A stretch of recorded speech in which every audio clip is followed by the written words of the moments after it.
कोयना धरणग्रस्त अभयारण्यग्रस्त संग्राम संघटनेच्या वतीनं कोयना अभयारण्यग्रस्तांच्या पुनर्वसनासाठी 19 जानेवारी 2026 रोजी कोयना नगर येथील राहण्यासाठी या ठिकाणी आंदोलन करण्यात येणार आहे। यामध्ये कोयना अभयारण्य होऊन सुद्धा 40 वर्ष झाली, अद्यापपर्यंत पुनर्वसनाचे प्रश्न प्रलंबित आहेत। त्याचबरोबर त्यांची नुकसान भरपाई प्रलंबित आहे आणि जे क्षेत्र कोर साठी घेतलेलं आहे आणि जे क्षेत्र बफर साठी घेतलेलं आहे त्याचा अद्यापपर्यंत प्रश्न प्रलंबित आहे। त्याचबरोबर 14 गाव वगळण्याचा निर्णय झालेला असताना अधिकारी वेळ काढूपणा करत आहेत। त्यांना आम्ही वेळोवेळी सांगितलं, जे तुमचा अहवाल झालेला तयार आहे तो गावात जाऊन प्रत्यक्ष बसून फायनल करा आणि तत्काळ कारवाई करा, परंतु ह्या सर्व बाबतीवर वेळ काढूपणा करत आहेत।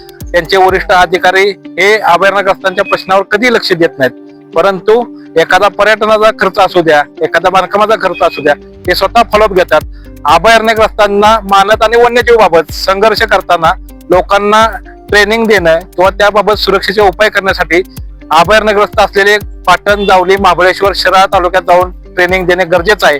परंतु हे काही भांडवलदार आणि NGO वाले यांना हाताशी धरून करारमध्ये कार्यक्रम घेतात, याचा आम्ही निषेध करतो।